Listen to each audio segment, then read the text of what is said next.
I think so. I saw you went live last night. Were you just testing? Yeah, I was testing. We better do our intro music here. Test. So are we starting? Yeah, it's Okay. going. This is our theme song. I like it. They're suing us.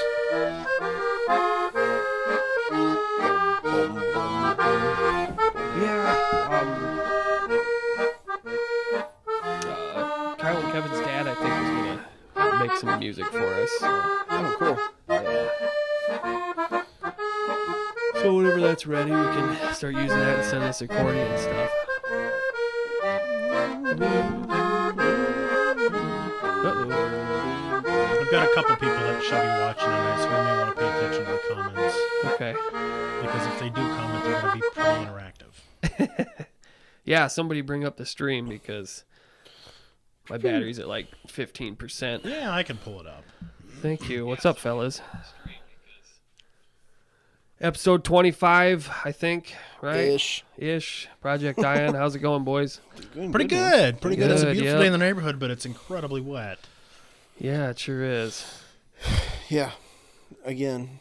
Drying up, though. I think they took the rain out of the forecast for the rest of the week, finally. That's good news. Yeah. Those farmers, man. They've been coming in. man. They've been coming in all week. And Friday was the deadline for crop insurance, for federal crop insurance guidelines. So you had to have your corn in the ground by Friday. And then a percentage of it goes down every day after.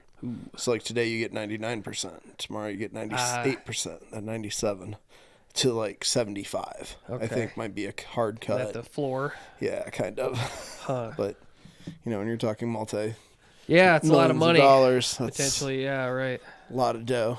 And so understandably grumpy. I think they got a while longer for soybeans, but Okay. with soybeans projected at like $6 Yeah, with all the that's- tariffs and stuff, Mm-hmm. it's gonna be a rough year up in Northwest Iowa. Yeah, I don't know much about it, but Yeah, I just know Sounds- what my dad says. From sure. I take him at his word. Yeah, just parrot the things that you hear at the elevator. Yeah, Right? exactly. Sure. Adam, how are you doing? I'm doing well. Good. Been to the chiropractor a few times this week. Tweaked my back a little bit when I was pulling out some shrubs. We're trying to do a major garden conversion. Converting all of our gardens over to low maintenance perennial gardens. Yeah. So cut down on the work. Cool. And when there's like 20 plus gardens, that's not a small chore. Sure. So yeah, no, that's what I've been up to. Other than that, life is fan-freaking-tastic. Good. Chiropractor, do you go local somewhere? Or? I see Sandman. Okay. I'll give Greg Sander a plug. He's on Central Avenue. If you're heading west out of town, on the left-hand side of the road, there as you're making your way towards the top of the hill. No, he's always done a I thought fantastic he job. retired. No, No, he's he just sold his own practice and Oh, he's okay. partnering up, Ah, I okay. believe. but yeah, no, he's always been one of the better ones in town. Sure. He can crack anybody's back. That's great. Yeah. When I was in law school, I hit up the chiropractor a couple of times, which was, I think, a judicious decision considering, you spend so much time hunched over Yeah. reading case books and that sort of thing. And I did a Google search, chiropractor near me. And do you guys remember Brett McDonough? Yeah, Yeah. his brother. Yeah. Well, that Oh, was yeah, the Brett's brother. the Brett's the chiropractor. brother. Yeah, Yep. Ryan was in our Oh, class. that's right. He's down in Des Moines. isn't he? Spurge, yeah, Yep. it was in Okay. Johnston. Yep. So I called him up and was like, "Hey, remember me? Um, Kind of your old neighbor." I could see your house. Yeah, right. So he's like, "Yep, come on down." Brett's a good dude. Yeah. I think the other one, Brett and Mark Man. was Mark. the middle I think, one, right? I think Mark does like concrete work down by Des Moines, like fancy patios and all that stuff. Yeah. And then Ryan's he's like a D2 football coach. Right. Is Yeah. he really? Yeah, I didn't know in that. Eastern Colorado. Well, good for him. Eastern Colorado might as well be Nebraska, but Yeah. still. It's all still flat. I Yeah. wonder, what you got to do to crack into the D1 sphere, from there, because I would think that would be where you'd want to wind a up. stepping. Yeah. I mean, it's a stepping stone, and then you get like a strength coach job, and then eventually work your way Climb the in. ladder. Yeah, unless your dad is Kirk Ferentz, then Yeah. you just say, "Hey, Dad, I want to be the O coordinator, please." Hook me up. Yeah, that's the express Okay, lane buddy. Yeah, essentially. to coaching success, right? Yeah, I think it's in. very political Yeah. Oh, yeah. at that kind of level. But I think a lot of them put in their dues with smaller schools. Yeah. We had a kind of an interesting. You can pull this up, maybe. Okay. Search MIAC, MIAC, St. Thomas. So, I went to St. Olaf College for undergrad up in Northfield, Minnesota, and we were D3. And we were in the conference called the MIAC, Minnesota Inter Athletic Collegiate. I don't know, Midwest maybe. Uh-huh. Anyway, MIAC, maybe 2 C's, probably only 1 C though. And St. Thomas was in our, and them and St. John are just incredible at football. Always really good. I think the St. John's coach was like the winningest college coach of all time, something like that. He's just been there for years and years. Well, St. Thomas is just ridiculously good. They beat Olaf in 2017. They beat us 97-0. Holy cow. They had 4 games where they're triple digits, and they run all these crazy plays, like crazy trick plays, and just run up the score. Run it up. And the MIAC kicked them out. Yeah. I mean, that is They pretty shitty. kicked them out of the conference. There's a story, I think. And so now they're going to be looking to either jump to D2 or find another D3 place. But, I mean, St. Thomas is a small school. It's like Olaf in size, I think. A couple thousand students is all. Wowzers. But it 97-0. 97 zip, man. That's insane. Awful. I mean, no, that's really classless. Oh, yeah. 17, they beat one of their. And I think that was their big point 97. about the MIAC was that they want to be a more classy. Like, it's not like everyone's going to the NFL or anything. It's D3. There's no scholarships. Like, kids are playing for the love of the game type thing. And then you come in and you stomp on their neck. Right.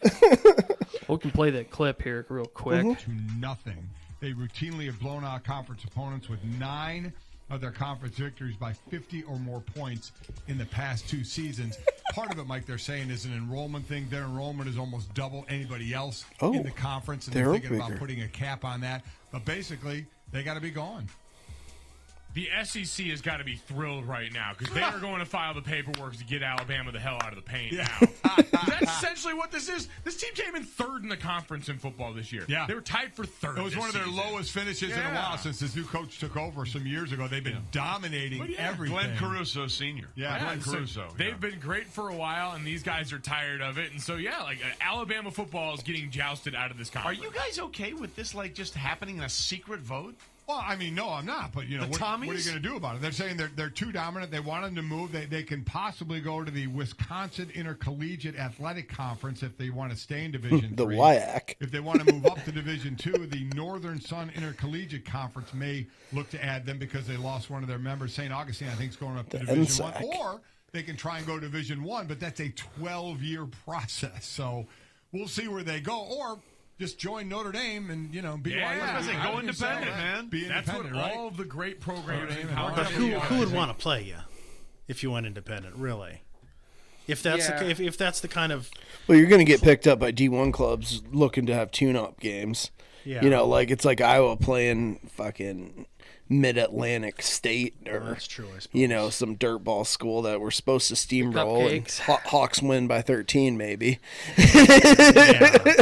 But, but that's what it would be. You'd be a tune-up game for people. You don't have the program, like you're not Notre Dame. You'd be the Punching easy bag. game on the schedule for pretty Exactly. much everybody you play. Exactly. You'd be an easy non-conference. Well, maybe they win. deserve that then. Well, maybe. Yeah. Kind of dicks. It's an interesting story. It was because Involuntarily removed. it brings up just a bunch of thoughts. Like, is this, is it PCing, or is it just expecting decent sportsmanship? I don't know. That to me, that just screams decent sportsmanship. You know, if you've got a team in the conference and they show no class and their entire goal is to go out and just humiliate the shit out of you, I think, you know what? Then screw you. Then you're done. You go somewhere else. Which I understand, but I also think it's kind of snowflakey of the MIAC. You know, raise your game at some point. Well, Like they said today, they're not superstars. They finished third last year in the conference. You know, they're beatable. You just have to you have to adjust your game to play to their crazy shenanigans, because Yeah. they do. They run triple reverses and Sure. double flea flicker, Statue of Liberty. You know, Stuff you do in flag stuff football. you do in flag football. Yeah, some schoolyard stuff. Right. And so it's not like playing just a run between the tackles team, and you might need to adjust. I don't know. I can see both sides of it, because I do think it is pretty classless, but at the same time, don't be a snowflake. Yeah. Yeah. I don't know. yeah, but on the other hand, I mean, at Division III, you know, football isn't there to be, you know, a big moneymaker. It's there for, you know, the school to, you know, provide a sports team for its you know, its students and its culture. I mean, it's not like they're getting anything out of having football. It's probably costing them money in many seasons so they can have it. Oh, I think you're And absolutely right. why even support it if it's just going to be, you know, kind of an embarrassment after embarrassment after embarrassment. Now, if we're talking about Division I or Division II, then I would say, then, you know what, step up your game, get in better coaches, recruit better athletes. But, you know, we're essentially talking about, you know, two glorified JUCOs or high school teams that are doing it more for the kids and the culture of the school, not as a fundraiser. True, but I think on the flip side of that, I think they'd also use that as a recruiting tactic for their school. Yeah. I think they'd say, "Hey, we're gonna have a sick football team. Like, Saturdays are a blast. Come here. Come here. Right. Come here over St. Olaf. Come here over Gustavus. Right. Yeah. You know, to differentiate themselves from someone else in the conference. Sure. Because all the schools, I mean, they're small, they're private, they're good schools. Yeah. Like, there's not much difference. All things being equal. All pretty- things being Pretty equal. comparable. Yeah. Right. You know, each of them has a little bit different, their own specialty. I think St. Thomas has a law school. Yeah, I they think do. that's where Brandon Hansen went. Yep. I feel like a couple of the Heinrichs kids are either there or have been there too. Yeah. And from what I know about it, it's it's decent. nice school. You have to live right in the city, though, Yeah. which I don't know. That wouldn't be my gig. Is But that the one that has? Is that the one in Minneapolis, St. Paul, that has like the night law school? That might be William Mitchell. Okay. I'm pretty sure. I'd have to consult my 'cause- counsel. Right. Yeah, well, I looked at William Mitchell actually a little bit because they're proximity. Sure. In fact, I even went up there one day on a whim just to take a gander at it because they had a program that you could go sort of almost correspondence practically. Like, a lot of it was online, and then you'd spend a little time up on the campus Oh, yeah. face to face. And the only drawback was that it's stretched out over like 4 or 5 years or something Yeah. rather than 3 normal. And I don't know, wound up at Drake, got it done in 2.5. But Yeah, which is sick. yeah, I think Creighton offers something similar to that to pharmacy. yeah, Call it like a distance pathway. You know, you take all your classes, and then I think 2 weeks of the semester, like, you spend that time in Omaha and do practical stuff and right. Sure. all that kind of stuff. But I don't know. I took one online class, and dude, that sucked. It's not for everybody.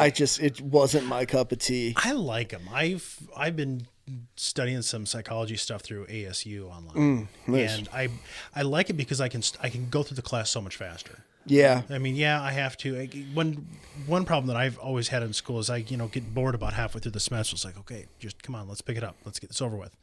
But I can zip through the material in a matter of 5 or 6 weeks, and then it's done. Sure. I'm on to the next one. So I mean that's the draw for me, and I don't have. And maybe it was a type of class I was taking too, because mine was like time gated. Like, you had to comment 4 times every week by Oh. Sunday at night on the message board and respond to Yeah, people. just busy work Just stuff. stupid. Yeah. Just dumb, man. Make And sure just that you're adding engaged. nothing to it. And it was statistics. Oh. So, like, Statistics is a bear anyway. yeah, I mean, I like stats. I just don't like dumbed down, like, Yeah. I don't know. It wasn't my You thing. can help me with stats next time I have a class. Yeah.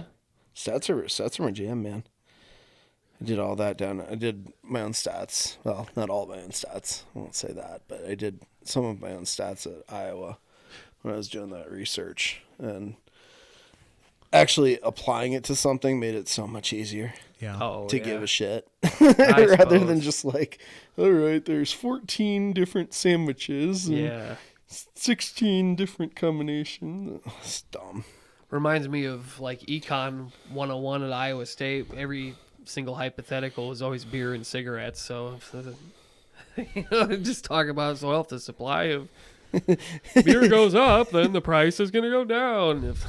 That kind of thing. Right. I don't know why that guy wanted to use beer and cigarettes. Who wanted to It's- be yeah, cool? I Get those guess. cool points, man. I'm the hip teacher.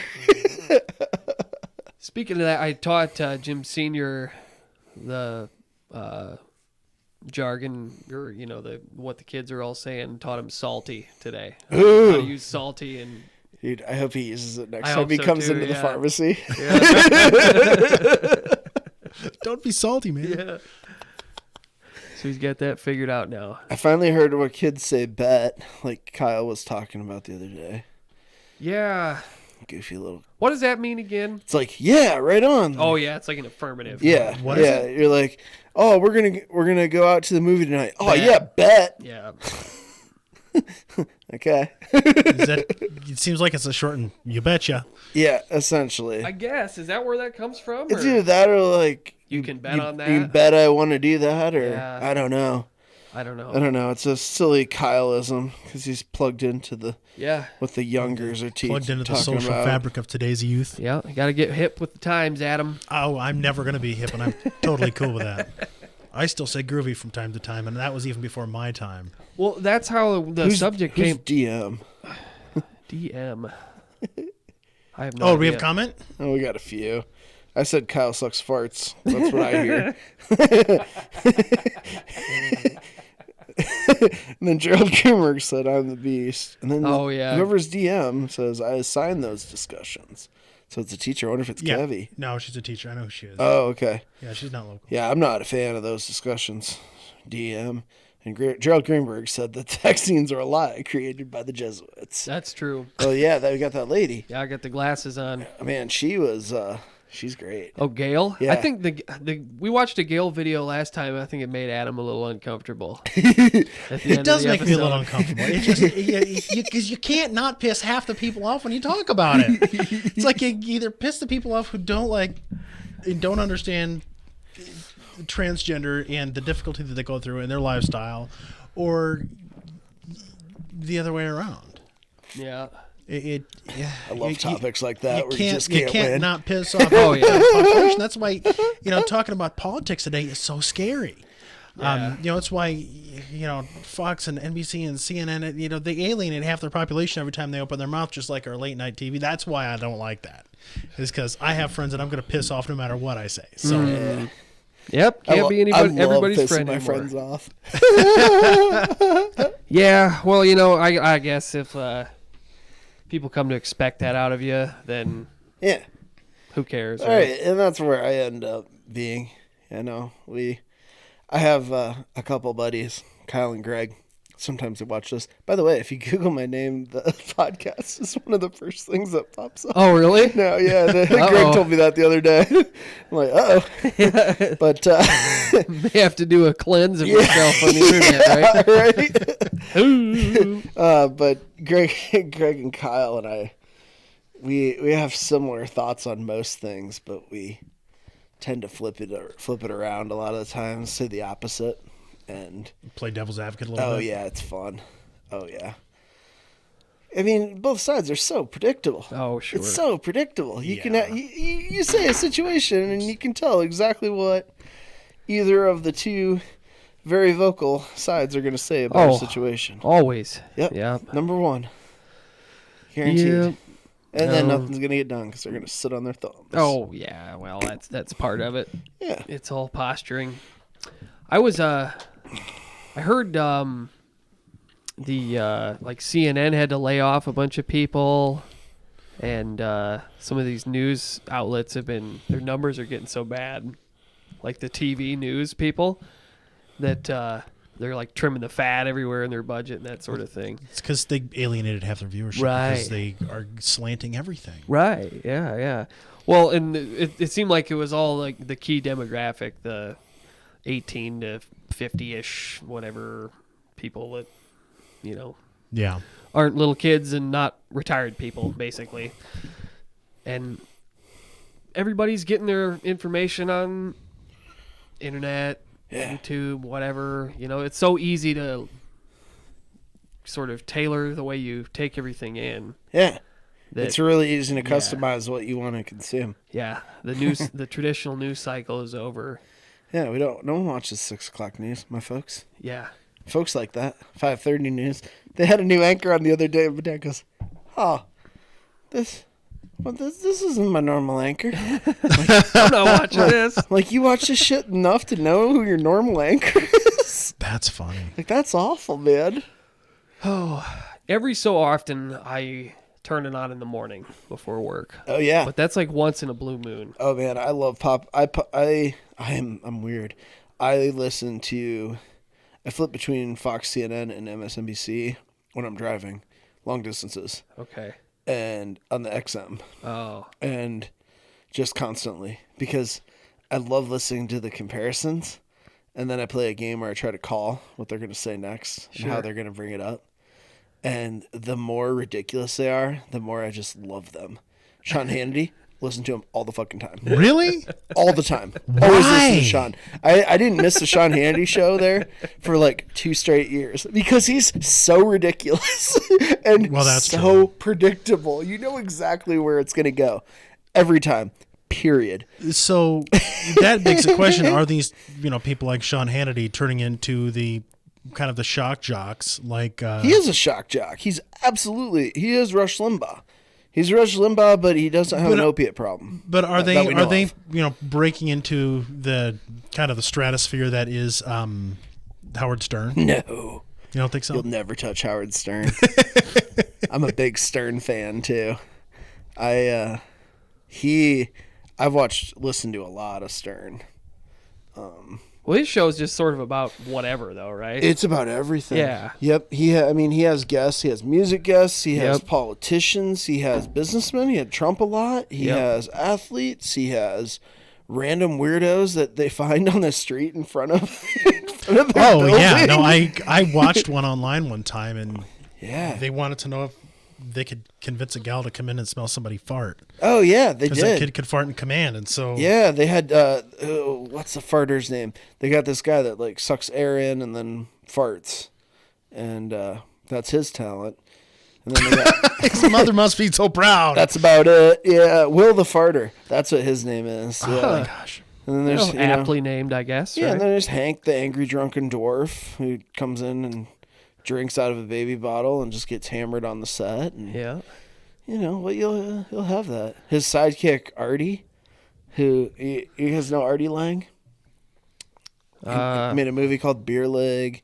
He was in Dirty Work with Norm Macdonald. He's just a fat dude. Loves heroin and cocaine and hookers. And What's the trifecta? got thrown off of Howard Stern for his drug abuse. Went into rehab. Left. Got super dirty again. He destroyed his nose. And his most recent picture, it literally, like, starting right here. Here. It just goes straight down. Oh. That's it's like crazy. a completely flat face. Just strange. But that is the Howard Stern world. Yeah. Yeah. Maybe someday the Project Ion podcast. Probably. We'd have to fight a lot more to get to Probably. that level. I don't know. He made XM radio, I think. Yeah. That was a huge crowd for something that I think it's pretty taken Is off. he still on the air? Oh yeah. Because I know I see him doing more professional kind of things than Oh yeah. what he used to do back in the 80s and 90s. Yep. He's on XM, Howard 100 and Howard. He's got 2 channels Okay. on XM 100 and 101. Wow. And Little did Howard Stern know these guys from Iowa would be plugging him all night long. yeah, his movie Private Parts was great. That was a very good movie. It was really well done. Well, speaking of news, should we hit Let's- the weather guy? Yeah, let's hit the weather guy up. So the context for this clip was It was during The Bachelor. It was eh? during The Bachelor, and there was a tornado warning, or a series thereof, and anyways, everybody was after this weatherman for like staying on the air too long, you know.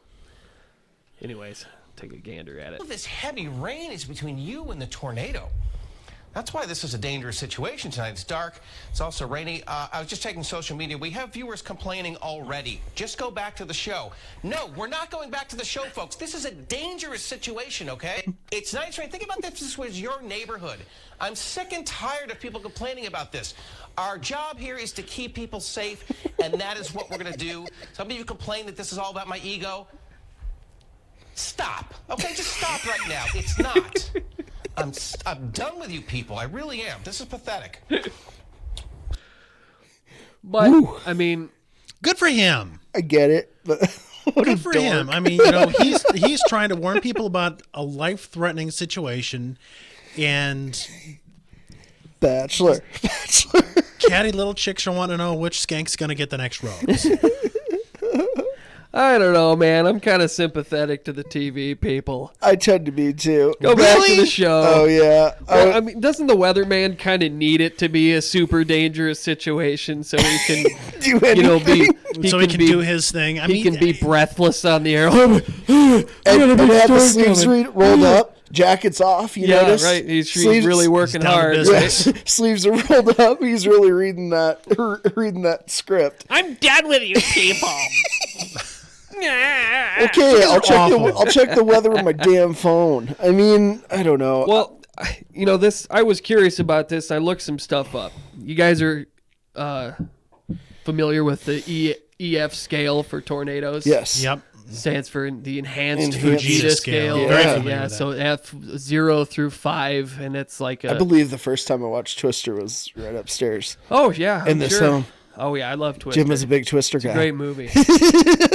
90% of the tornadoes that occur are either a 0 to an F1. So you've Yes. only got a 10% chance of it being an F2. Do you know why that is? Well, I mean, they're little ticklers, I guess. do. It's probably easier. It's more frequent. Like a storm can occur more frequently that would be able to produce something like that. 'cause it So would you can take only less rate energy. something on the enhanced Fujita scale if it hits something, because that's a scale that determines the strength of a storm by the damage it does. So if you have a tornado that touches down and goes through, pasture land, it could, have winds in excess of 275 miles an hour in the core, and it can be an F0 because it hasn't done enough damage for them to be able to tell the strength of the tornado. I thought it would pertain to wind speed. Well, I thought that was a factor too. I remember looking at the way they had the gradient on the scale. Like the 0 was a 65 to 85, and then 1 was 86 to 110 or something like that. Because that's they use that they're estimating the winds judging by the damage that it's done, because they cannot measure the winds of a tornado at ground level. It's not like a hurricane where they can say, yeah, this is a Category 5 hurricane because we have these wind speeds here, and this is how it's going to hit, and this is what the storm surge is going to look like. Even though I think they've grossly exaggerated that in recent past, but they don't have the ability to measure the wind, and so they have to rate it after the storm has gone through to see what kind of damage, so they can use the damage to estimate the winds. Well, that makes sense, but I mean, so should we take from that information though that there's it could be that we have all of these super powerful storms floating around all over the place, like out in the ether somewhere. I guess to me what stands out is that it's a very high percentage that the storm is not going to be, even if it is a tornado, that it's not going to be one. Well, yeah, I mean that is like the likelihood that a super tornado's- life-threatening or super damaging. Yeah. I mean, it more often than not. And I think you've got a pretty low probability of getting leveled by a tornado anyways, just by virtue of them not being that big and there being a lot of land around you and that kind of thing. Yeah. And then obviously if you don't live in a tornado prone place. Yeah. So, your odds of getting mowed down by one are pretty slim. So I don't know. Well, unless you go outside and pull out the camcorder the second you hear there's a tornado in town, Maybe it's which just is an kind of Iowa a Midwestern thing, yeah. man thing. Well, and I see where you're coming from, like by giving deference to the weatherman, but I don't know. It's kind of like, well, better make sure you wear your life jacket when you're standing on the dock too, because you never know when you could fall in. And I That's just true, but feel like you just sort of justify everything with safety and health. And well, but I think severe weather and tornadoes are a little bit different because they can show up at the drop of a hat, they can disappear at the drop of a hat, they can hop around. They're in the severity of the damage that they can cause is pretty incredible. I mean, you can be sucked right out of your freaking home. And that's why, instead of just putting it at a crawl on the bottom, hey, we have a tornado, in this area, they're, in your face, hey, this is what's going on. This is what you need to pay attention to. This is where you want to be. Because otherwise, if you are in that one bad spot, you can be dead. Yeah. Yeah, that's fair. I'm I mean, yeah. doodling. You're Googling? Googling the enhanced Vegeta scale. Yeah. I can count, anecdotal, of course, but I can count on one hand the occasions where the weather was bad enough where I felt like, oh, I better take shelter. And even on those I'm the same occasions, nothing happened. Like, Yeah. Of course, if you're down in Kansas or Oklahoma, Joplin, Missouri, just had that massive tornado that went through 8 years ago. They had several more that went through to the minute on the 8th anniversary. When you live in those kinds of places, there's a 5 in Kansas last week. It, Mile and a half wide. Yeah. It does become They do a happen. more serious Son of issue. bitches. Yeah. They're still trying to find they launched a probe into it on a rocket, like one of those model rockets we used to launch in Morph's class. Oh, sure. And put it in the nose cone, and they were trying to find their nose cone. Still, I saw a post about it. I suppose. But it says, the new system took place after January 31st, 2007. New system still uses actual tornado damage and similar degrees of damage for each category to estimate wind speed. That's interesting. Yeah. The NWS states that the new scale will likely not lead to an increase in number of tornadoes classified as EF5. Additionally, the upper bound of the wind speed range for a 5 is open. In other words, there's no maximum. It's just anything over 200. Mm-hmm. Where the old scale started at 261 to have a 5. Okay. So they've lowered the Lowered threshold. the five, yeah. But they still have to use damage in order to be able to calculate where it sits on the scale. It's not like it's not like the movie Twister where we've got an EF5 that just touched on. Yeah, that's Hollywoodification. Sure. Like you can't just visually ascertain from the size of one or something. Yeah. Yeah, no, that stuff was pretty hammered into me in my youth. I went through all the weather spotter training and all that fun stuff. Sure. And I thought at one time that I wanted to be a meteorologist, but the calculus scared me. Yeah, it's not easy. Talk to Laura. She could probably help you figure all that calculus out. Calc's fun. little area under the curve, yo. Ooh. Speaking gibberish to me. Ooh. You know what's real fun is when you make the curve into a 3D structure and start finding the volume. Get it. Dude.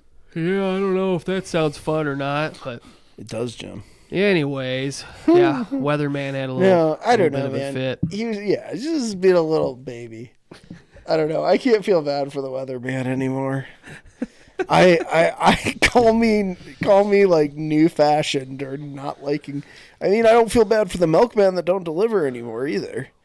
Well, I think the weatherman has outlived his use because how many people do I know that don't even have cable TV? Yeah, true. That would never see Homeboy up there throwing. Well, that's very true as well. That's more and more popular. Like I can count on my hand. In Esterville, it's a little different. I feel like a lot more people have cable. A lot more of my acquaintances and friends. Mm-hmm. But when I go back to Iowa City, no one's got cable. Nobody's got, No. Well, it's so expensive. Yeah, it's stupid And what do you expensive. get for your money? Nothing. But you get You know? 3 channels you want to watch and a Right. bunch of stuff you don't A care lot of about. gobbledygook. Yeah, every now and then I'll catch like a weird movie on a random channel. And be like, oh, yeah, I haven't thought about this for a while. Yeah. Oh, Independence Day again. You know, and then I see that it was also on Netflix at the same time, but I just never thought of it because I didn't scroll through all the options or something, you know? Well, and here's the other thing. I don't even watch TV like I used to. Like I used to watch TV just sort of pass the time, something to do Yeah. in the like the pre-smartphone days. Right. But if you can't entertain yourself with a phone in 2019, what's Yeah. the matter with you? Yeah. Exactly. Yet, like the entire culmination of human knowledge at your fingertips. Palm of your hand. Do You know, anything. I mean, imagine what like some Renaissance man, like what could Leonardo do with An know. iPad tablet. right? Like, Yeah. Fun fact, more people died from heat in 2018 than tornadoes, hurricanes, and lightning combined. Nice. That makes sense. Yeah. Yeah, heat's a bitch. Yeah, it is. I'm not a fan. Yeah, me neither. I don't know about you guys, but it seems like my body feels the best when it's like what 30 to 40 degrees and sunny, Oh, yeah. you know. Yeah, if it's sunny with no wind, it can be 15 and I'm happy. Yeah. I'm wearing shorts at 60. I'm getting too hot at 70. Yeah, I guess it's just that northern European, Yeah. I suppose, huh? Well, you can always put on more clothes, but there's only so much you can take off and still be comfortable. That's right. Yeah. Yep. Absolutely. Maybe we could switch to Iowa news if we're done with the weatherman. Yeah, I think Do we have a state song? I don't know. I was thinking about that the other day. Iowa, best in all the land, corn in every hand, because we're from Iowa. Iowa, that's where the tall corn grows. Oh, that kind of rings a Is bell. that a thing? I think I've that's heard a thing. that. I've heard that before. I think that's a thing. Huh. The Song of Iowa is the official state song Was I right? by S.M. Beers in 1867, was adopted in 1911, and is set to the tune of O Tannenbaum. Really? Yeah. Yeah. Okay. No, it is. I think that's the... Well, I mean... Oh, Iowa. No, that's Shenandoah. Yeah, I don't know. It's O Tannenbaum. O Tannenbaum. Well, Tannenbaum's, Iowa, I like to eat your bacon. Right. Huh. Okay. I was thinking about it because there was a question on Jeopardy the other day. It was about state things, and the question was, this state song of Connecticut is the only one to feature pasta. It was Yankee Doodle Dandy. And I'm like, got me thinking, I'm like, well, what the hell? I know what our state bird is. I know what our flower is. What's our song? Mm-hmm. Apparently we do have a song. Huh. Is that guy still winning $1 gazillion? Yeah, dude. He is 80,000 away from the money record. That's the Ken Jennings record. Ken Jennings. Yeah. And he hit it in, I think last night was his 29th or 30th game. Ken Jennings was on for what, months? Months. 60 some. It was interesting to listen to a commentary from Ken about this new guy. He said, he plays an entirely different ball game. Oh, the way, yeah. The way that he plays, the way that he bets, good for him. Yeah. That was pretty cool. Yeah. He's just Going for He's a broke all the professional time. sports bettor. Yeah, he's a sports bettor. He just breaks people. He breaks the game. Yeah. Because he has this uncanny knack. He's very smart, so he gets a lot of them, and so he usually gets a debut double, and he always bets it all, pretty much, essentially. Like until on the first round, he'll always bet it all. In the second round, he'll usually bet like $11,000 to $12,000, and he'll have 20, and then he'll hit, and then boom, blows it up, and then he goes to Final Jeopardy, does the math, realizes no one can catch him, and he can bet $30,000, and he does. Right. And he's only missed one. He's only missed one final. Wow. in 30 games.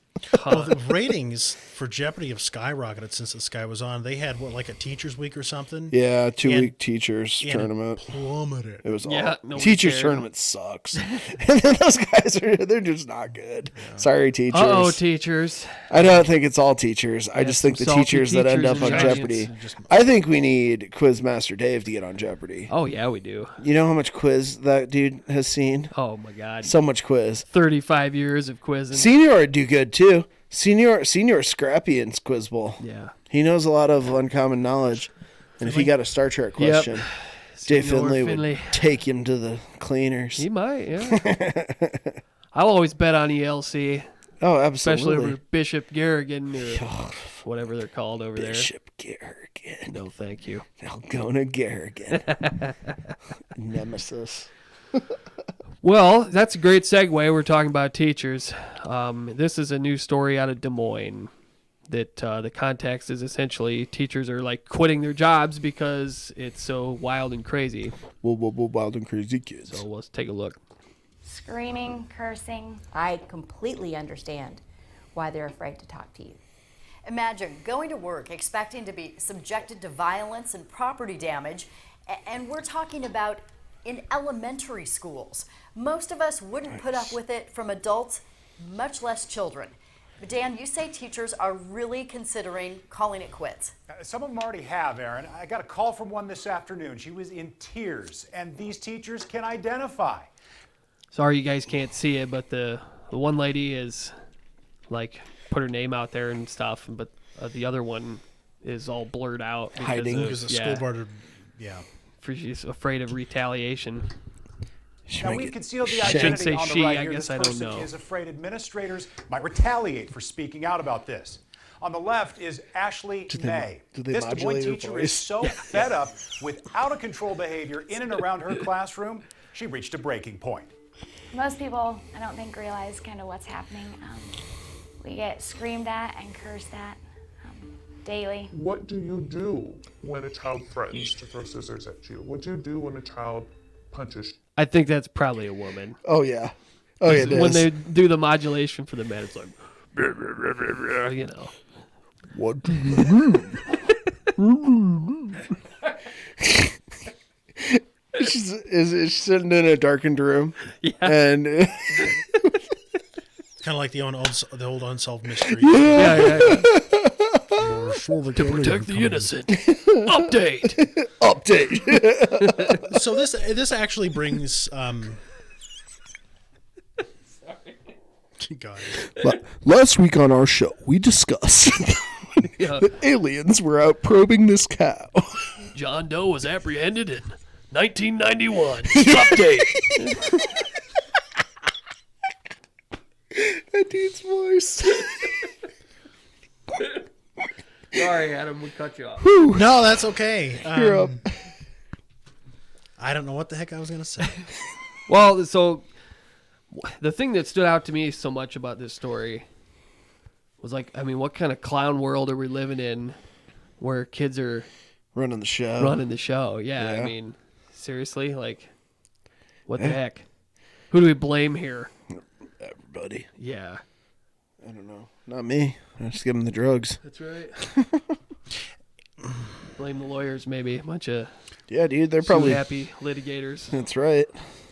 I've been stabbed with a pencil before. Kicks you, bites your breast. Bite your boobie? Police reports back them up. Children ages 10 and younger throwing chairs, punching a teacher in her face, grabbing her upper arms hard enough to leave a bruise. In terms of what other teachers have dealt with, I think I've been kind of blessed because I've never had to go to... You're one of the lucky ones? Yeah, I've never had to go to the hospital or anything, go get medical attention. The teacher in this case was bitten, kicked, and punched. Ashley says that's par for the course most days. And you can only take so much of it. And perhaps most... So they got a picture here of a classroom that was completely, like, all the chairs are trashed and everything. Tore up. Yeah, it's super tore up. disturbing. The student who did these things just walked away, laughing. They'll get in the faces of the teachers. They will use explicatives, get out of my way. These are kindergartners, first graders, second graders, all the way through fifth grade. You can't do anything to me. I'm not going to get in trouble. You're going to get in trouble. There just comes a point where you're just so worn out emotionally and physically and mentally that you just can't do it anymore. So get them in trouble. Get them in trouble. But really, what? Throw them the fuck out of school. Yeah. You know, I know. If the parents aren't going to do something, then expel them. Otherwise, bring the parents in, and if the parents really truly aren't going to do anything, they're not allowed in that school. Yeah, seems like do a simple something. answer. Help yourself. Right. Well, I saw this story earlier this week, and I asked Laura about it. And there's this policy where when one of these kids is having a super meltdown like this, where they are like doing property damage and everything, the way that they approach it from time to time, or maybe every time, I don't know, is that they round up all the kids that are behaving and take them out of the room and just leave the one that's flipping out in there. And how that can be sustained is beyond me. I don't. Well, and that's the thing. How you, in my view, you get one of those. That happens one time. That doesn't get to happen again because that kid's not there. Right. I feel like that's what it was when we were kids. Some kid flipped out. They weren't in that classroom anymore. They were either down in the in-school suspension room or they were on out of school. Yeah. Yeah, I recall a couple kids that I went to school with that had serious behavioral issues. Yeah, they didn't have mental issues. I mean, that's a whole other topic for another time, and it's something worth consideration. But for the kids that were just strictly behavioral cases, teachers would pick them up, haul them out of class, stick them in a desk out in the hallway. If the kid wouldn't move, they'd drag them. If the kid wouldn't, leave their desk and clench onto their desk, they'd pull the entire desk out, screeching and all the way into the hallway. But the kid's right. What aside from administrative punishment of not going to school, which is a reward for a lot of these kids, what can teachers do? Because you can't spank them. You can't do anything Correct. that you used to be able to do. Which I don't think you should be able to do. I don't think you should be able to touch the kid. In self-defense, I think you should be able to get away from the kid, but I just don't think that type of behavior should be in the school. I think it should be removed. So then do we need to add more counseling to these schools since we're giving these kids so many more liberties and not, because they don't have the repercussions that they used to. So we have to handle it in a different way. What is that way? Do we, have more counselors on staff? Do we have, evaluations for each student, which is kind of the ridiculous end of the spectrum? What? Well, I don't think for each student. I think a student that goes through this has to go through that kind of counseling and that kind of evaluation process. Absolutely. I think the parents should have to too. Mm-hmm. And if the parents aren't going to discipline the child and it keeps occurring, then you come up with punishments. You just don't let this happen. Yeah. I don't know. I feel like this is school boards dropping the ball. So you said I don't let me misquote you, but I think you said I don't think that teachers should be able to touch the kids, meaning like restrain them from doing property damage. I'm actually okay with restraining. Okay. As long as it's like a taught and trained type restraining. I have Alex Mormon. His wife works at a school in St. Louis, literally like for behavioral and mental, not disability for behavioral, but like mental disabilities and like behavioral, like severe behavioral issues. Right. Like she is swore at all day, every day, but they're taught, like if a kid starts hurting somebody or something, they're taught how to restrain. They're able to restrain, and then they deal with that situation. But this happens every day at their school too, because they're the school that the kids get sent to from other schools. And, I'm fine with restraining kids. Absolutely. Well, I don't think anybody would posit that we should go back to getting out the fraternity paddle or something like that and whacking the Right. kids around or anything like. I mean, obviously that's too much. Yeah. But for there to be this idea where there should be no physical contact under any circumstances, it's kind of ridiculous. To me, that's ridiculous. I mean, I don't see how. I don't see how that can be maintained. No. In a reasonable way. It's the kids are running the show then. Exactly. So, yeah, I mean, I think if a kid's gonna smash up a laptop, kid's gonna smash up desks, all that stuff. Sure, restrain them. Yep. Remove them from the situation. Calm them down. Have them go sit in a corner or something. Contact the parents. Parents don't do anything. Then you figure it out. But you can't. I mean, I don't think you can just allow this because this sounds like this is it's extreme every day. Yeah. Situation. Right. I'm getting shanked by pencils. No. The mean streets of Des Moines. Yeah.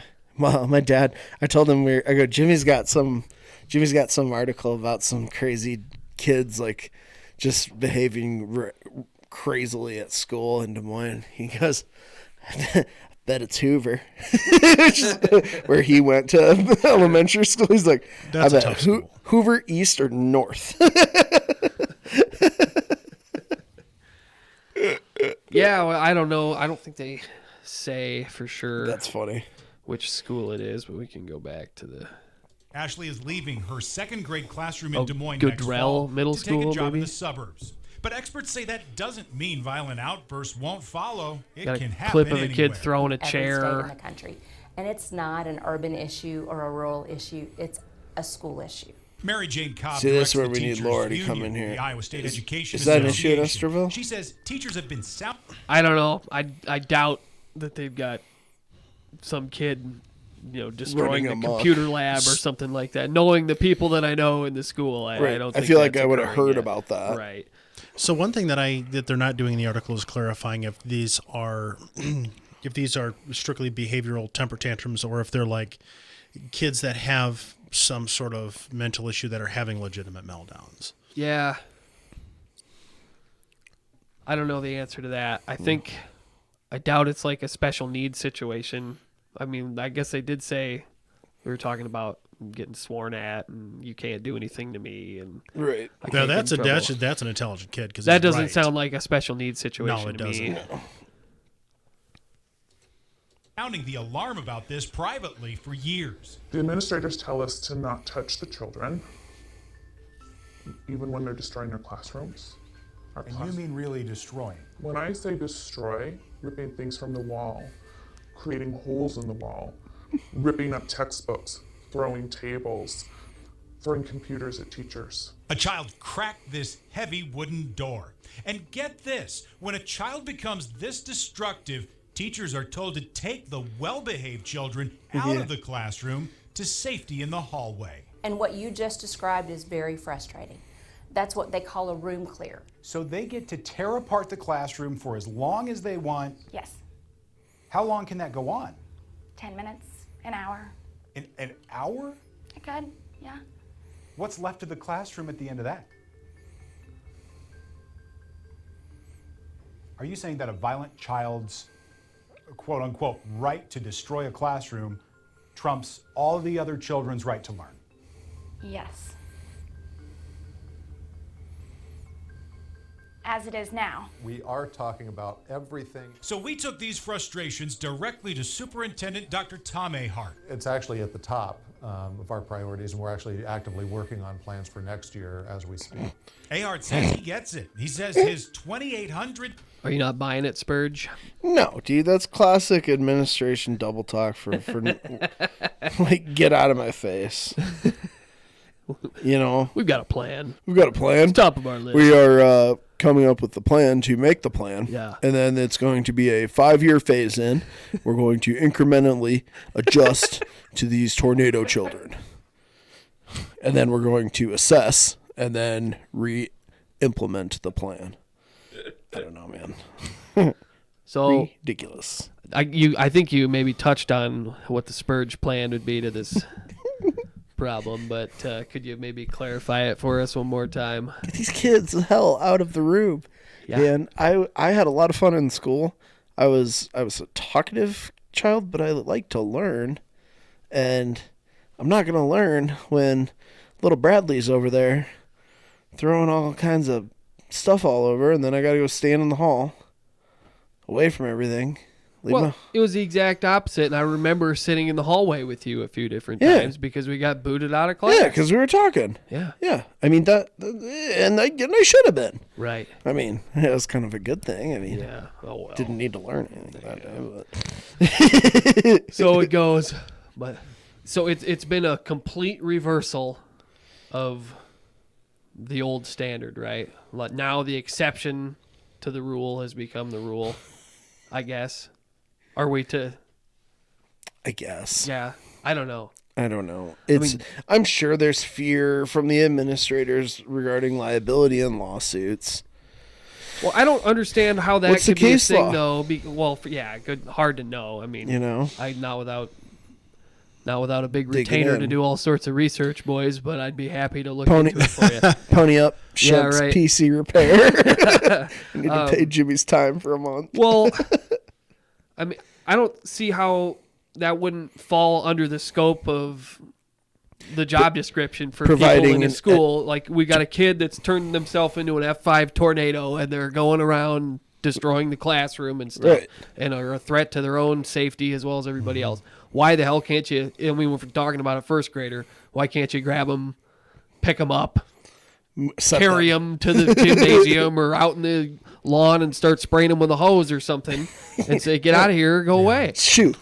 Yeah. I mean, seriously. I'm for it, man.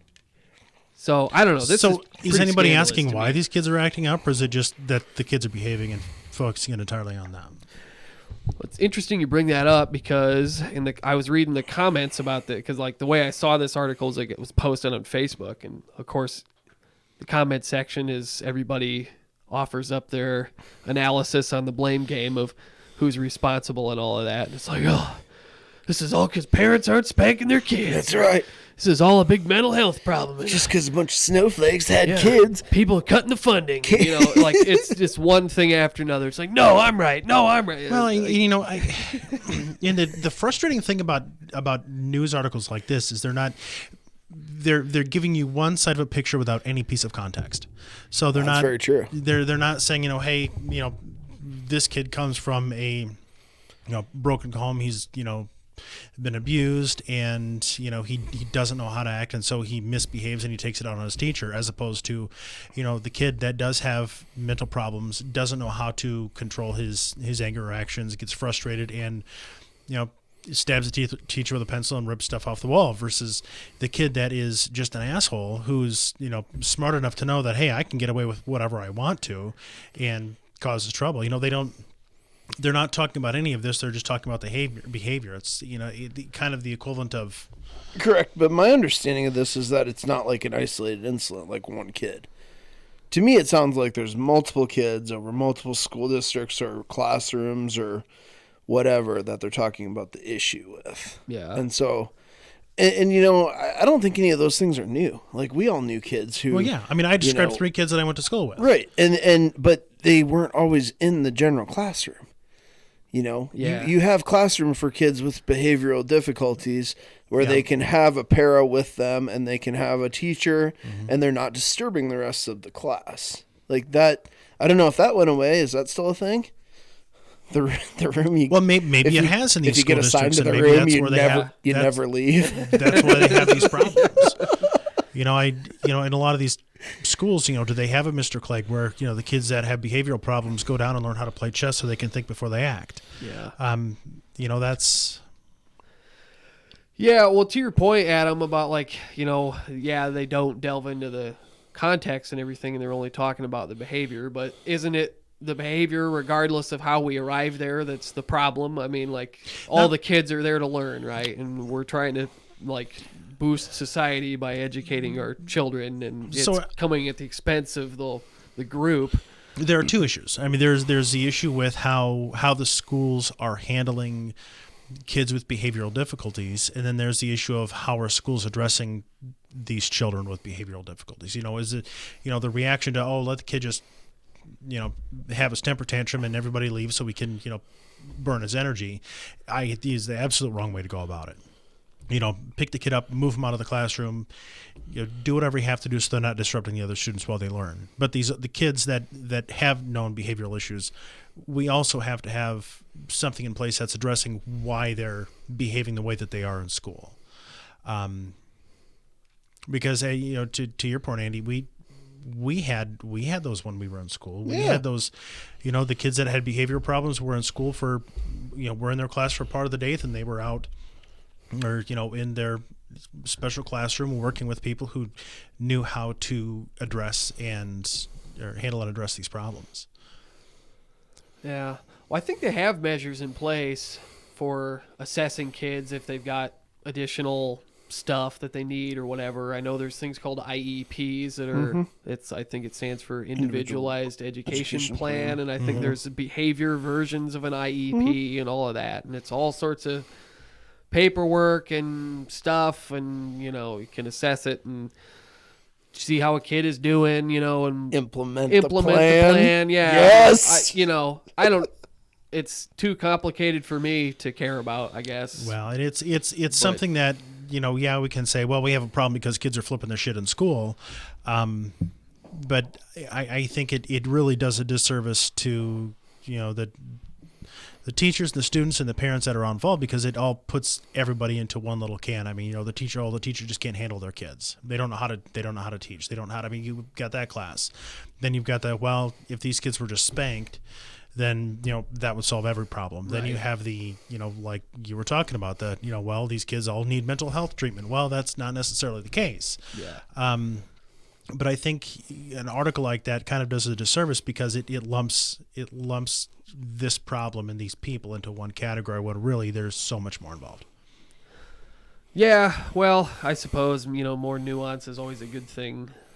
To me, this sort of feels like an expose type of a story. Maybe there's a degree of sensationalism to it, and I wouldn't necessarily argue with it, not knowing all the particulars. Yeah, that's not the case here, or that things could be maybe being blown out of proportion.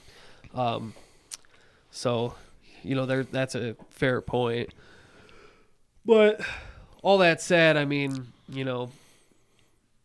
we're always hearing about just conversationally things in schools. Oh, kids get away with so much more, and it's maybe that's just a symptom of I've still got on my Letterman jacket talking about how tough it was, 20 years ago, back when I was glory on the days. Team. You're describing glory days. Yep. Yeah, I mean, maybe there's some of that going on, but and I'm removed from the school system completely. Yeah, I got no kids. I go to a sporting event every now and then, but other than that, I have no contact. I have friends that are teachers. Yep. Some of them usually come to this podcast, but, for various reasons. That's you, Kyle. Yeah. Kyle. Speaking of Kyle. I've got an Kyle 11-year-old. Grams. Yeah.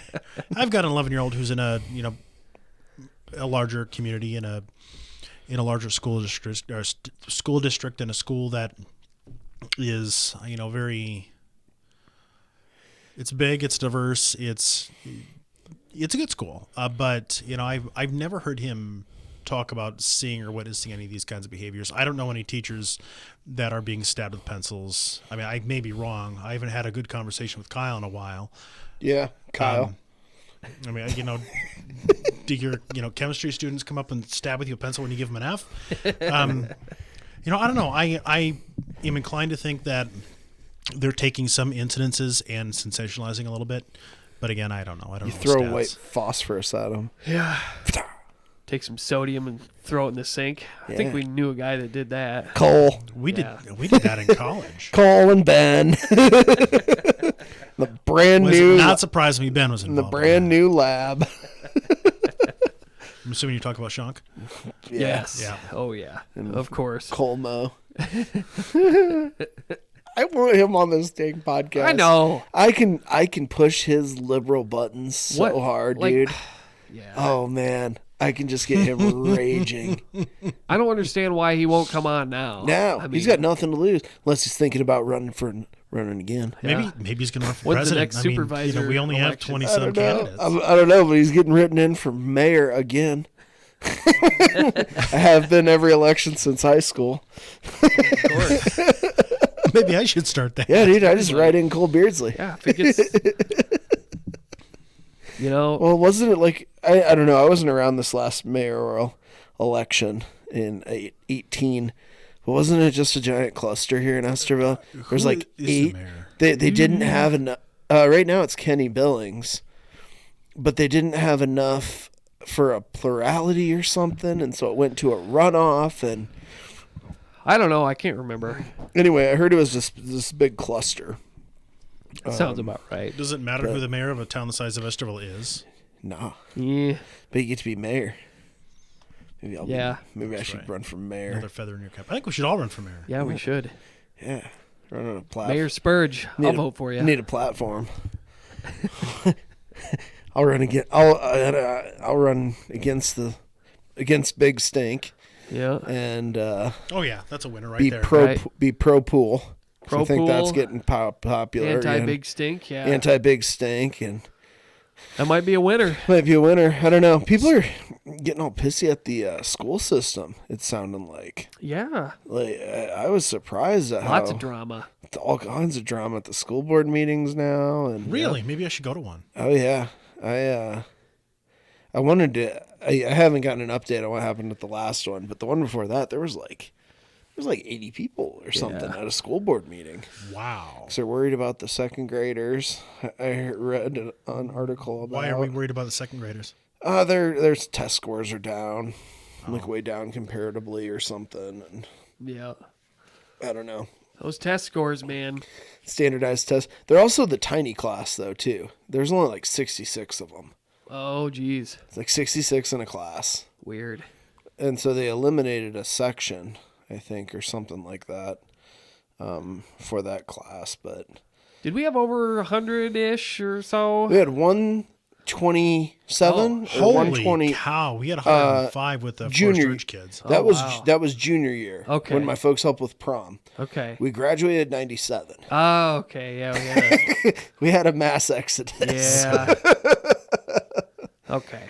Because the alternative school got popular. Yeah. And Yeah, we lost a few, didn't we? various other degrees of things happened. but- Sure. Well, so it goes. Yeah. Yeah. It's not for everybody. It's not. But And that's just fine. Huh. Well, I think 100-ish, hasn't that been sort That's of kind of the rule. That's sort of been the benchmark for Seems like it. past couple of decades, I would think. I think it still is. Okay. Ish. 90-ish. Because the town took a hit after Morale left. closed, but that's been 30 years ago. 80s. Right. Right? Something like Ish, that. yeah, late 80s maybe, Sounds- mid 80s, something sounds like about that. right. So, But I also read an article, actually on killerbeeradio.com or whatever it is, KLR, and it was a news article that was doing a census estimates around the county or something like that, and Esterville was at a population like 5,800. Ooh. And Is said that a we growth? said we had dropped couple of hundred probably, huh? Or maybe no more. more. Like Maybe 4 or 1,000? 5. 4 or 500. Okay. Well, Which was they were, yeah, we dropped like 8 or 9%, which was the most of any town in the county and anywhere Ouchies. around. I can understand it though. I mean, having come back to Esterville after being away for so long, I can see why people leave. I love it. I kind of do. I kind of love my little town now. Again. Yeah. I went through my like when I was 18, I was out. I was gone. See you later. Right. Big city lights in the sky. I went to a Greener small- pastures elsewhere. of Yeah. course, In the yeah. 70s, class sizes were in the 200s. Wow. Okay. That's wild. Yeah. Yeah. Yeah, because I know seniors class was huge, but they're baby boomer Oh, sure. generation. Well, there might and- have been even more people around town back then. Even Well, yeah. Esterville Wait, was hopping senior- a lot more back then. We had late 60s. Okay. John Morrell was still going, employed a boatload of people. Yeah. Oh, yeah. Had other local factories, other local a lot of shops around town. Yep. Whether you're getting shoes or clothes or. Yeah, I don't know. I think if you'd like compare it to other towns that are fairly similar by a lot of metrics, you'd see the same kind of stuff in I would rural think so. communities. Yeah, I It's- mean, it is funny though, because have you ever heard of Manchester, Iowa? Probably not. Tiny little town. My grandma lives there, and their downtown is freaking popping, dude. It's wild. They got like a new little brewery downtown. They still have like 2 shoe shops. They got a big old independent hardware store. Got like 2 independent pharmacies downtown, and then they still have a Walmart in town. That still does business and stuff, but everyone's downtown. Like you go down on a weekend and you can't find a place to park. Hasn't Manchester downtown. had an influx of more liberal kind of hippie, farm to table kind of stuff, or is it still all real conservative like Norwegian Lutheran? No, German it's Lutheran? it's pretty conservative. Okay. Where is it exactly? It's like on Highway 20, east of like Independence. And so if you just keep following 20 past where we would go south to go to Iowa City, Okay. just keep going on 20 about halfway to Dubuque. Okay. From that area. What's the population roughly? About ours. Little like 5,500. 6,000. Okay. But it's on Highway 20 though. On 20. Yeah. Yep. So it's on a major like crossway highway. Yeah. But it's not like on. Like it's a mile off. Yeah. But I think stuff like that can make a difference. Like, right. One thing I've always thought about Esterville that, yeah, it's bad, like the packing house closed and all of that, but the community experienced a big shift when a lot of the like transportation and commerce and stuff shifted away from railroad into the interstate highway system. Yeah. Mm-hmm. And because Esterville used to have 2 major highways, rail lines going through it. Yeah. And it's a shame that I-90 didn't run where Highway 9 is, or a little closer to the state line, Right. rather than it being up in Minnesota. But we found so Memorial Day weekend we went up to Minnesota, rented a houseboat in Inver Grove Heights on the Mississippi. Fun as hell. We found a little gem my dad had talked about in Sherburne. There's this little cafe called the Cup and Saucer. Yep. Place is ridiculous. So good. So good. Can't emphasize enough. It's all local ingredients. They they do tastings there a couple times a month where you get like a 6-course meal and it's Sherburne. fancy schmancy, a little blow up right up in Berkshire, right on Main Street. An interesting story, and I will be corrected if I'm wrong. I guarantee that. But I think somebody from Sherburne with money had bought it and did a competition and said that they would give the restaurant to somebody if they would come down and Yes, I think that's right. And so some chef or something from the cities wanted to move to a small town, so he's the restaurant was just essentially given to him, and I've heard that he does a hell of a business. I haven't stopped there yet, but we did a breakfast and it was can't recommend it enough. I will make it a point to stop there. Delightful, and it wasn't too busy. We went up on Saturday. We probably got there 8:30 or so. Had a nice 45-minute breakfast, and what I did like the farmer's breakfast. I had a couple eggs, bacon, and pancakes, and then Megan got French toast, which she said was like a cinnamon vanilla French toast that was just phenomenal. Sounds legit. Good spot. Yeah. Cool. They close at 2 Too p.m. legit to miss it. So they only do like breakfast and lunch, and then they do special dinners at night sometimes. Okay. You can rent it out. Huh. Yeah, I'll have to try that sometime. We have a class reunion this year, Jim. Yeah, is that 15 probably, right? Has anybody gotten a hold of you for? Oh yeah, I'm on the planning committee apparently. I'm on this text message. I don't know if our class will even have our 20th. Is that this year? Are you 5 ahead of us? No, you're only 4 ahead of us, right? No, I'm only 4 ahead of you. Yeah, Right, we graduated in 2000. Yeah.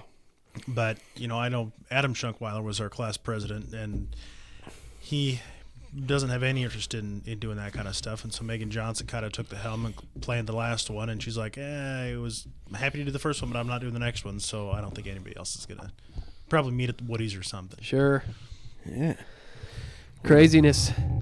I think that our last one. Did you go to that? No, I had something going on, I think. Yeah. We just, nobody went, though, I think, right? There was like 25 of us. Oh, was there? Yeah, okay. I saw a picture. There was like 10 people in the picture. Yeah. I figured the turnout was crappy. Sharps is kind of mad we didn't have a float.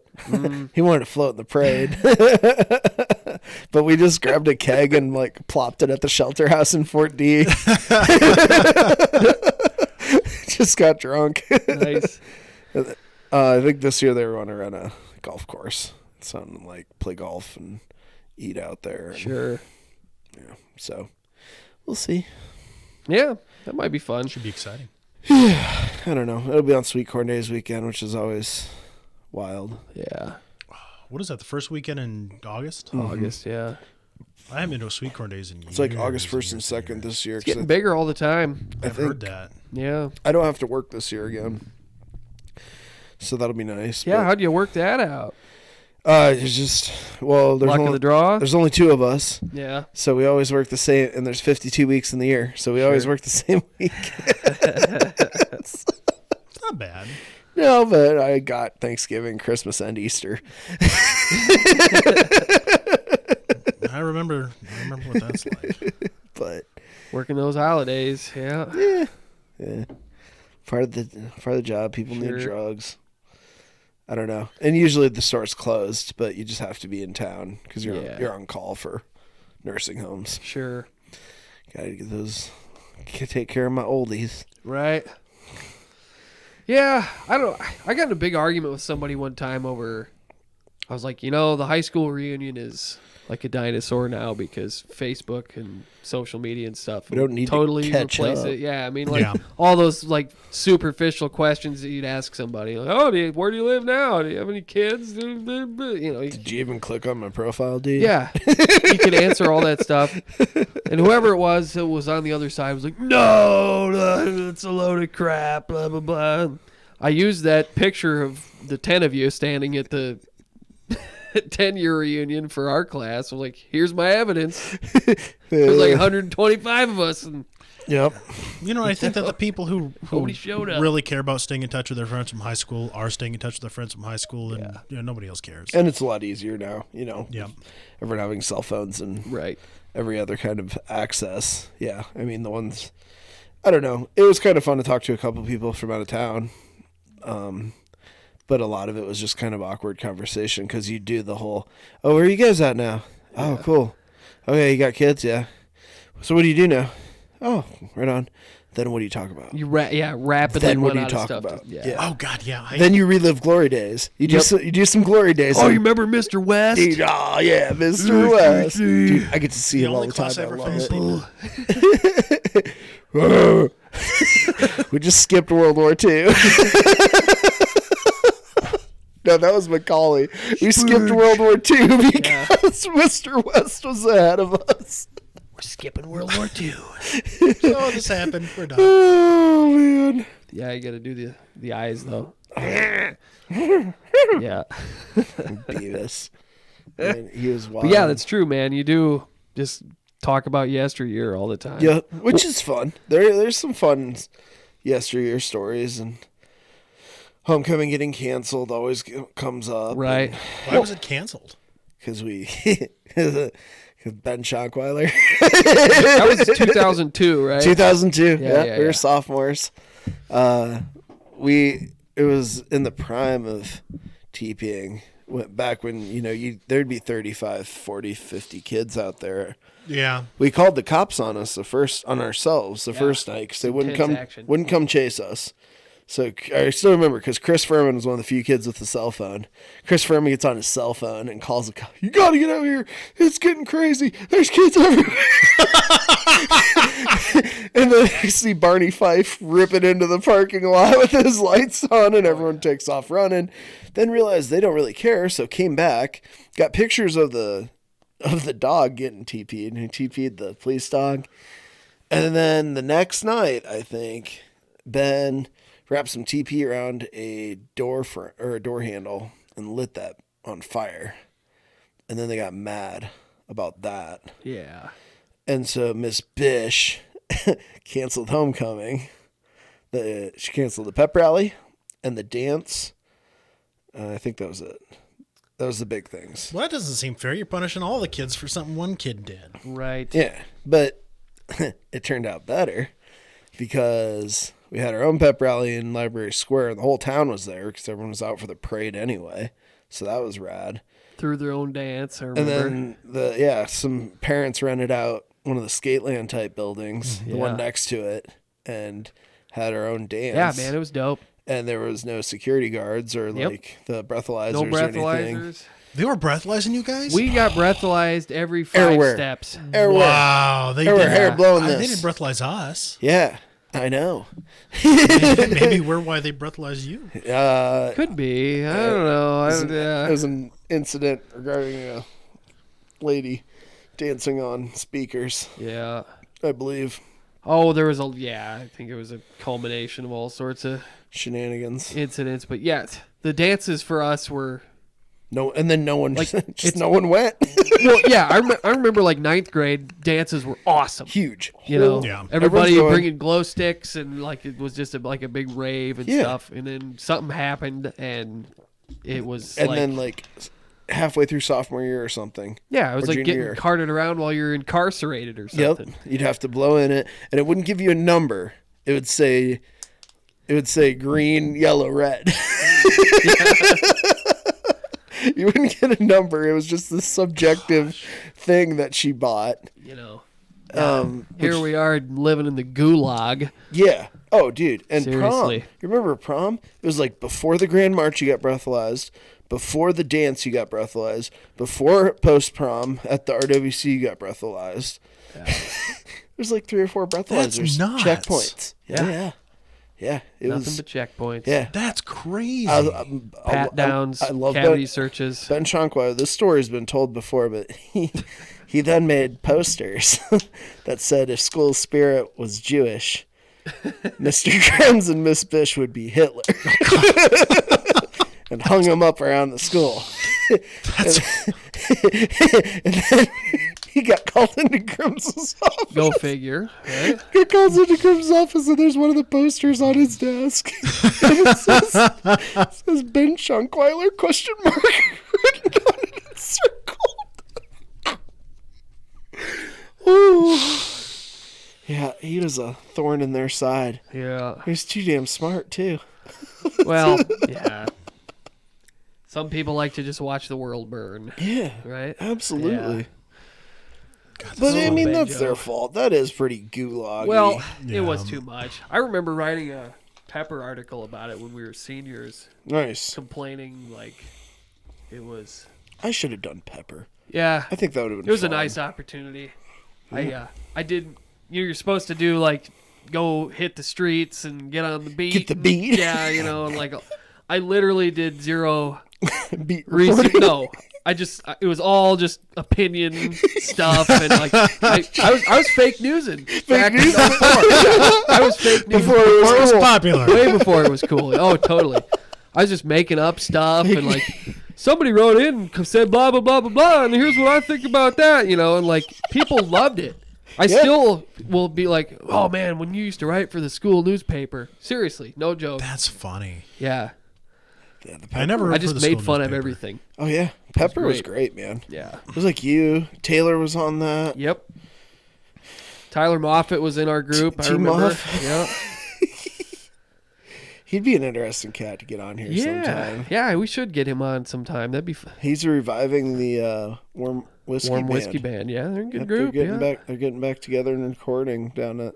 They got a little studio. Yeah, Tay was telling me about that. They Moffitt called him up or something. He's like, hey, you know, but I don't know. It sounds like everybody's all spread out. I don't know. Hopefully Yeah, they can. I think Kevin and Doug are in town, but Yeah. Ty's down in Fort Dodge. Yeah, it's logistically. I mean, our little band of 5 people, everybody lives in Esterville, and we can't ever seem to have a practice with all 5 of us. Yeah. So, yeah. But I don't know. Maybe they. But between more them- power to them. Hopefully they can work it out. Between them all, they got like 12 kids. What's up with you guys and your kids, man? So many kids. Well, it's mostly Tay and Trevor's fault. Oh, it's absolutely. Oh, yeah. I mean, like, not even 85, I think 95%. Mike's got a couple of kids, but they're grown up basically. So yeah, his hardly even count. And your kid is like 10 or 11. Yeah. It doesn't really. Yeah. It's all It's Trevor's brood. Trevor and yeah. How many does he have? Trevor's got Four? like 4. Yeah. 4 boys. What? And Tay's got 3. 3 now because the new one got a fresh one. Those Olsen boys are fertile. They're fertile boys. They are fertile boys for making boys though. Like Leanne has something like 10 or 11 grandkids now. 1 granddaughter. 13. 1. Got 1. Yeah, that kid's gonna be spoiled. Uno. Oh yeah, and she's cute as a button. Yeah. Alana's great. But yeah, 1 out of all of them. I got a Tay story for you. Oh, I love Tay stories. I'm coming dude. into the wellness center, right? Alana's screaming her head off. Yeah. And Tay is like, Thor is like, being Thor. He's got Alana on his shoulder, and she's just like, and what's the TJ? TJ, yeah. Was it like Tay's trying to like juggle? She like, Tay somehow, she wound up like pinching her leg or foot or something in the door and like had a huge gash and stuff. And I'm like, oh, Tay, you're going to be in so much trouble. You're returning him injured, man. Like, Tay, your job was just to pick him up from the wellness center. And here we are at the ER. Yeah. That sounds like Tay, though. He was... This winter, he was telling me about, like, he was in an exhausted dad mode, and he had come out and done one of these, and we were getting ready to go, and I started my car up, and we were just kind of chatting, and I'm like, it was the night he wasn't going to come. Oh, yeah, and then you horsed him into it, right? Because his heat didn't come, but I called him out and called him a wiener, and got him to come out for once. But he was like, yeah, man. I don't know what it is with this car, but it just gets cold again. Like, I have to come into town. I have to go pick up the youngest, and then I have to put him in my car.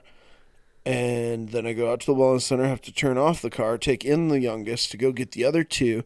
And then by the time I get back out, the car's cold, and then I have to arrange the kit. And I'm just like, dude, I just get in my car. But I don't know. They're cute. They're cute kids. And of course. Well, they're happy. They want to do family stuff. So. Oh yeah, absolutely. I think they do. I think they do a lot of stuff. Yeah. And it's nice having all those kids about the same age. Like, yeah, cousin time.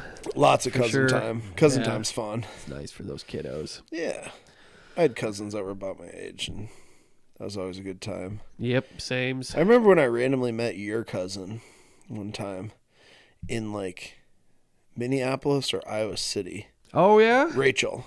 Oh yeah. And we got talking, and I'm like, yeah, I'm from Estes. You know Jimmy Reznor? Duh. Kinda. I've heard of him. Heard of the guy? Why?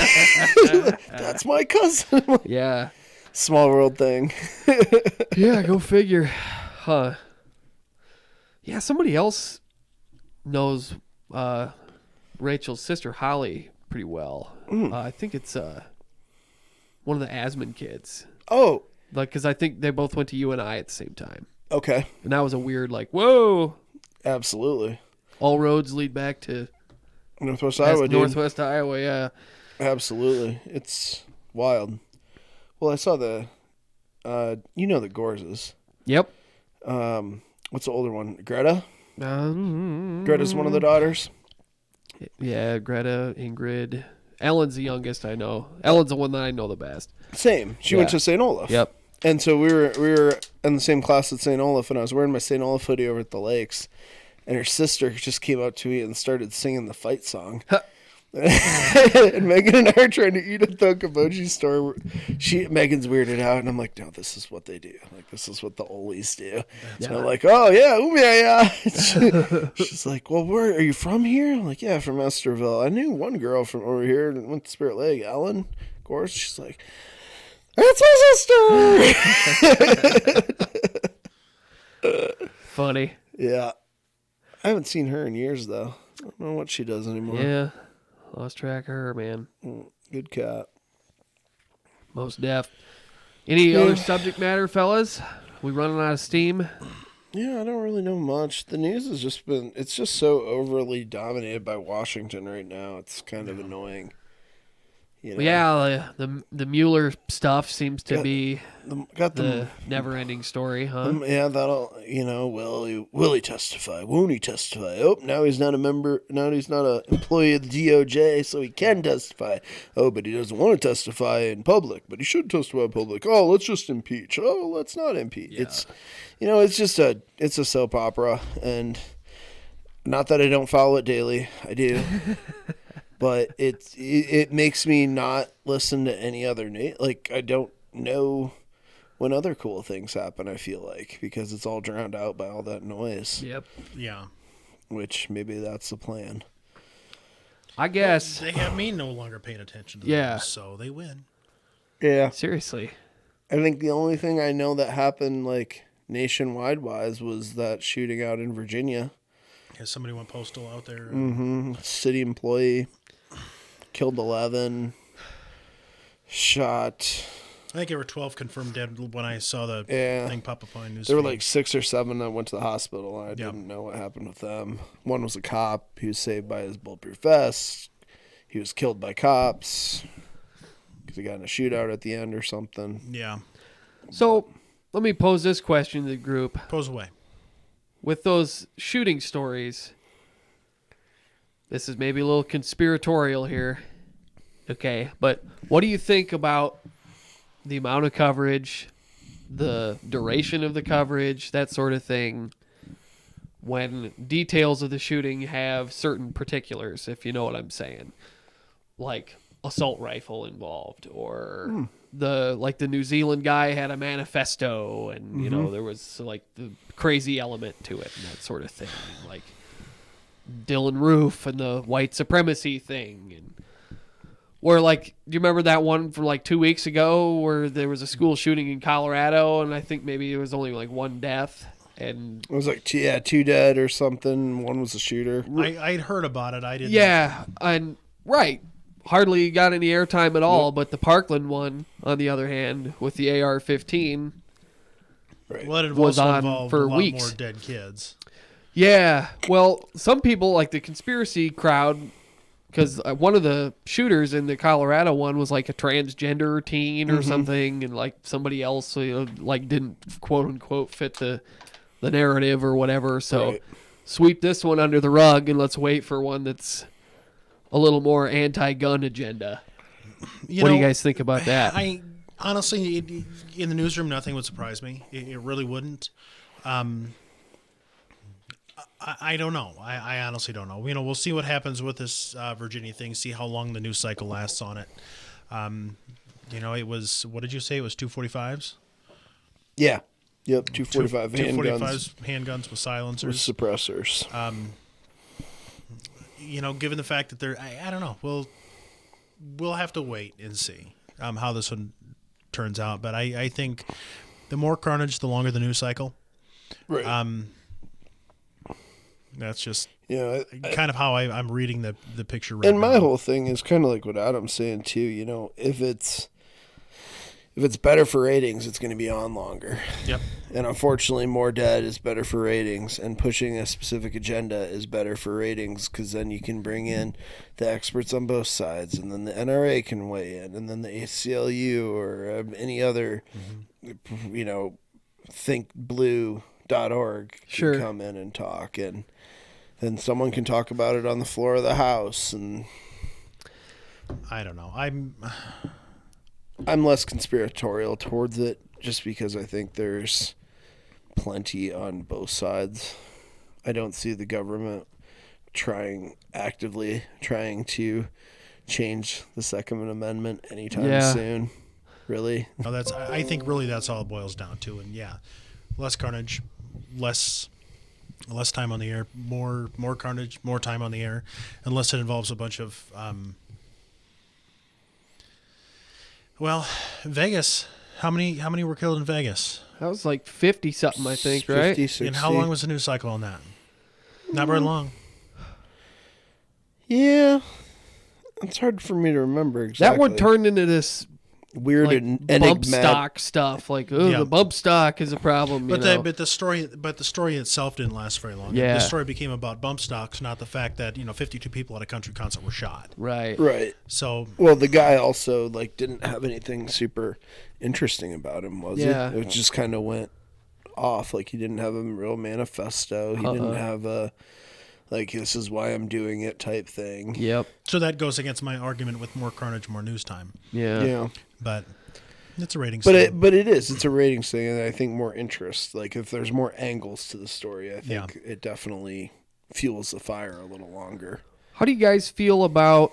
So I watched one clip on this Virginia one, and they did sort of what I would consider as a standard affair. They grabbed some sobbing woman or something immediately to get her input on what happened and and it's just a fighting back tears trying Awful. to and so there's all that emotional appeal. Well, they did I remember with the Parkland one they did the same thing, except it was with kids. Yeah. They're grabbing kids on the sidewalk. That was bad. That's bad, man. Yeah. And then some of the ones that have sort of parlayed that into a certain degree of fame. Right. David Hogg is the one that comes to mind. There was another couple of them, but they, turn that into their thing. getting a Twitter blue check mark and all of that out of the deals. I don't know. I sort of object to. It feels sort of exploitative to me. Of course it is. With the children. It's one thing if it's an adult, but I mean they're going for that emotional appeal, shock thing, and right, and that's what they want. I mean they've done that since Columbine. They try to get that initial gut wrenching reaction to somebody who saw what happened and totally use them to exploit because then that might go viral and that might get more clicks and yep, selling commercials during the prime time. God, commercials are so bad, dude. Yeah. Now that I do have cable, as I actually am one that went back to cable when I moved to Esterville for a small fee over my internet that I wanted anyway. Probably just for sports. Mostly just because it was a small fee. No, it's cheap. I'll buy it. It just wasn't that much more because I was going to get the fast internet anyway, and so I figured, why the heck not? But I forgot how much commercials just are awful. Mm-hmm. Yeah, like I don't even like recording movies on my DVR because then I got every 15 minutes. I have to fast forward 7 minutes because there's a big block of commercials. Right in the middle of it. Brutal. And the whole censorship on TV. Like the TV version of movies just suck. Oh yeah. The following film has been edited for Yep. Oh, for sure. I miss commercials from 20 years ago. Yeah. The good old days. There were some good my Letterman jacket back on. Get it back. You got it? I never bought a jacket. No. I got a jacket. I got a Spurge coat. Yeah, I never got the Letterman. I lettered in tennis, I think. And band. Pretty sure. And band. Yep. Yeah, band. Yep, for band sure. and football for me. Yep. But, Chorus.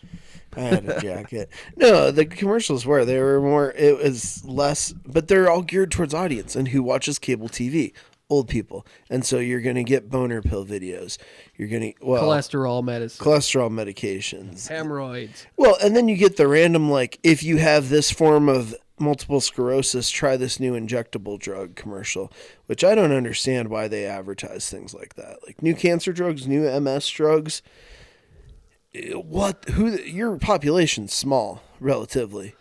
What are you gaining by having that commercial on air? Or maybe the drug costs so damn much money, all they have to do is sell one. Well, and it does. They all do. All the new ones. But did you know, fun fact, we're one of 2 countries in the world that allows direct to consumer advertising of pharmaceuticals. I remember you telling me that. I think that's kind of. I think that's bullshit. Do you think that's bullshit? In your expert opinion, What? That we can? the direct to consumer, because Yeah, we should not be allowed to. yeah, Because that money makes the drug cost more. All the money they spend on advertising, they buy Super Bowl commercials. That just adds to the price of the drug because they have to make a profit. What do they need to? Isn't it true though? When they come out with a new pill or whatever, that there's like certain proprietary. I'm not. Yeah, there's copyright name brand rights. Right. So you get and name there's brand like rights. an exclusivity type Yep. of it. So what do they need to advertise for? Well, because they want people to know that it is an option and to discuss it with your doctor. Ah. And so then maybe your doctor will consider you putting on a drug that costs, let's just say, I'll use an example. There are new anticoagulants, so they're blood thinners. That cost cash price about $450 a month or so. Or there's warfarin. It's been used forever. It's a little less convenient than some of the new ones because you have to get the level of it in your blood checked every so often to make sure you're at that right where you want to be. But works differently, but achieves the same goal. And now that you mentioned, pennies on the dollar. Yeah, pennies. It's cheap. It's $10 a month, cash price. And so, it's also another Goonyism because some insurances will only pay for this brand name drug and they won't pay for this brand name drug. Well, why won't they? Well, it's because this drug company has a deal with this insurance company, which has a deal with this PBM company, the pharmacist benefits manager, which acts as an intermediary between the pharmacy and the insurance company. I don't talk to insurance companies. I talk to pharmacy benefits managers. What do? No one knows. They sit in the middle and they gobble up 20%. And the big insurance companies own the PBM, so it's essentially the same thing. Or Gotcha. CVS owns the PBM. CVS owns a huge one. Get me going all day. All day long. Oh. Well, isn't America the land of the middlemen, though? It really seriously. is. Yeah. You just got to create your Amy, my co-pharmacist, and I were just talking about this the other day. We were trying to figure out where we could middleman out a good 10%. Like what can we do? And my idea was to be a new streaming service that our whole job is to, because we were both complaining about really first world problems. It was got a new smart TV, have to remember my password for my Hulu or something like that because you got to program it in that first time. Right. Don't know, got to change the password. That messes up all the other ones. Well, my middleman company, I don't know if I talk about this on such a popular podcast, but my middleman company, if this comes out, I'm suing my counsel. That's right. We're litigating. Coming after you. My middleman idea is that my company manages all of your streaming and entertainment related services in one. You open my one app, you got all of your things already signed in. Yep. Already set. Synced up with everything. Synced up across your devices. None of this gobbledygook of what's my it'd be password. like your Apple stuff. No. Apple does that. Well, sort of. But across platforms, it would be fantastic. But across, exactly, and that's the innovative part of it. Yep. Is that you got your Netflix, your Hulu, your Amazon Prime Video, your Vudu, your everything. You go into Spurge's app, and you just choose which icon you want. And Spurge's app already puts in your passwords. Spurge's app even makes you a very secure password. Oh, yeah. So you only need one password. You just need your Right. Spurge password, which is a thumbprint or Right. something like Spurge that. Pass. Yeah, Spurge Pass. Get in. Yeah. Pass. So You're past Spurge. would it work you're plugging information into the Spurge app? Yeah. And then the Spurge app communicates with everything? Because I would imagine there'd be some difficulty with them tying their wagon to you. Oh, the Spurge app, I would think you'd run into all sorts of roadblocks there with Netflix and them. Yeah, because they wouldn't want you to do that, right? So you'd have- tough. Well, LastPass, is that how that works? Sort of. offers No, I don't know if they work directly with providers though. Because your Pass Spurge, you don't have to work directly with Netflix. I don't think.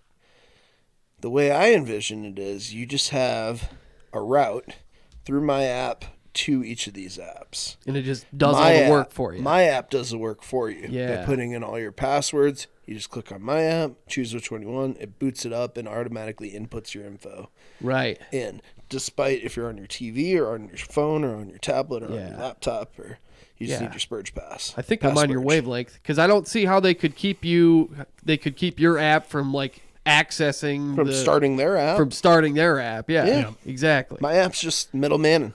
10%. 10%, baby. Right off the top. We're getting in on the ground floor here. Ground floor. That's right. You know, Get out your that checkbooks 10% now. is- yep. First round of funding begins.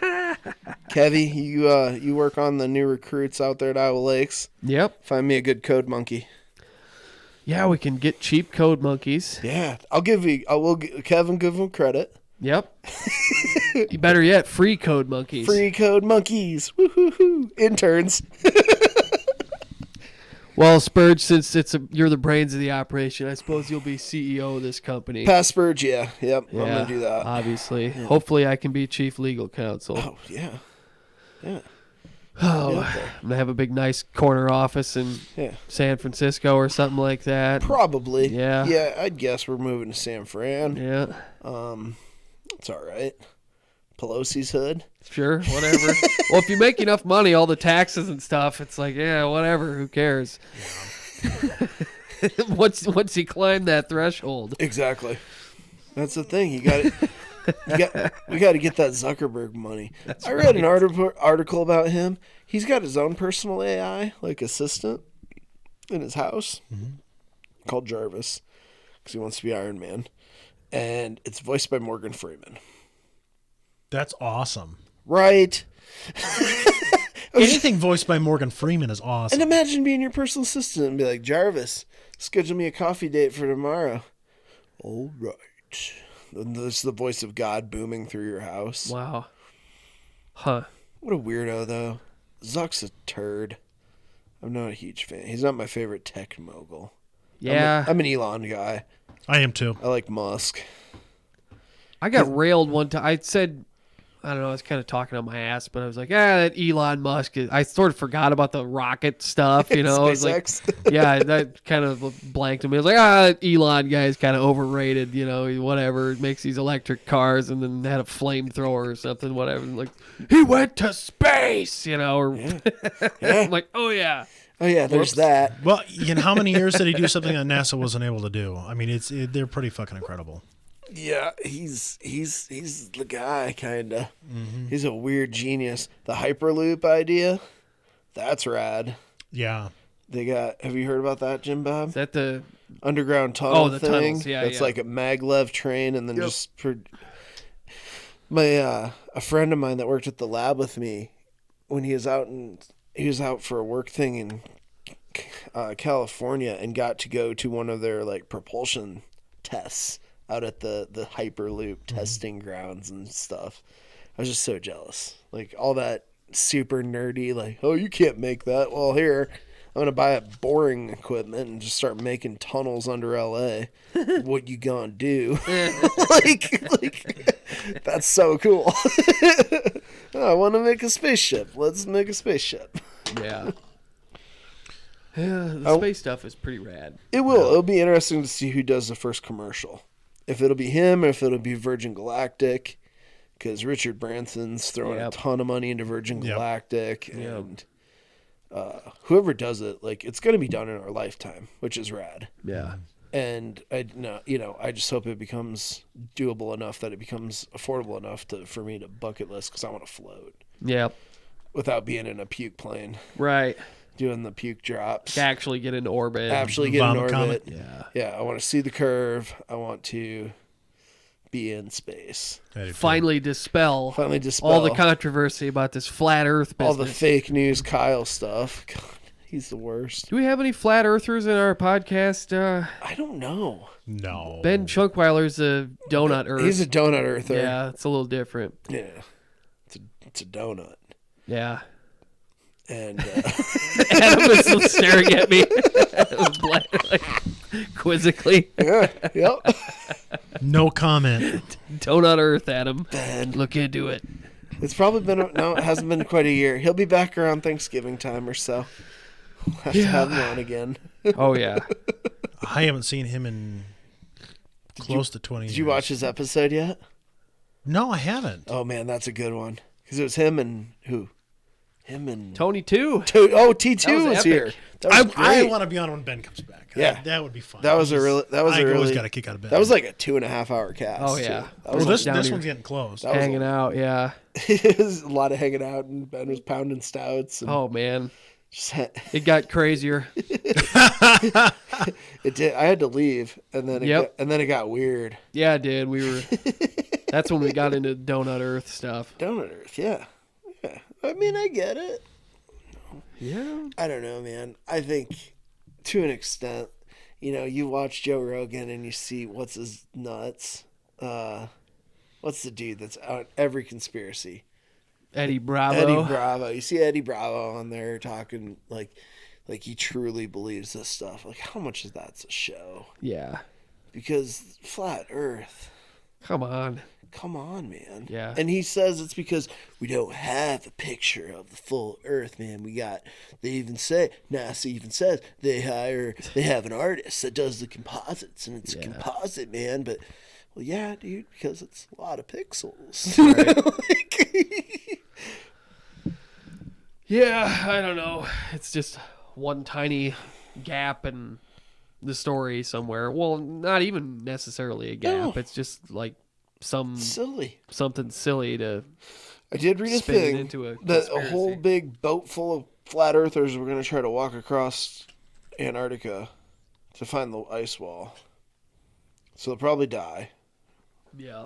But well, it's just natural selection. Yeah. Right? I hope. We're making it too easy for the dum-dums to live, though. Maybe there's something to that, right? Like, I mean, I don't want to get too down. You can't get into like eugenics, but though I was studying at the Iowa Medical Library in the basement, and they have in their collection the Journal of Eugenics. I kid you not. There's a whole big section. I didn't read any, but I was like going to the bathroom, and then when I take study breaks, I'd walk through the stacks and see what weird stuff there was. And Journal of Eugenics. Wow. Yeah. Huh. That's scary. I'll say. And with CRISPR babies coming. I need to stand. My back is a little tight. Well, yeah, we should probably cut her off. Wrapping it What up are we here, at, yeah. like 5 hours. Yeah. All right. We got any more comments? Yeah, did we have any comments we need to dispel? Who's Kyle? Says Gerald Greenberg. Yeah, that is Kyle. Yeah. He said he's seen a few room clears firsthand. Oh, wow. So we should probably continue that because I Yeah, want to let's hear table that discussion. I want to till hear later. firsthand. Yeah, it would be worth getting teaching Like on that. what would require a room clear, and how do you know a room clear versus a get the heck out of here, go to in school? Yeah. Well, I think a room clear, if I understand it right, is when they pull everybody else out, right? Except the tornado kid. Yep. Yeah. They leave the F5 to just wreak havoc. Wreaking havoc, yeah. Oof. And they can't assess the classroom damage. We learned until after, Damage has been done. and Until after the after. right. And they can Okay. determine if the kid's an F4 or an F2. Or if he's an FU. F them. Alrighty.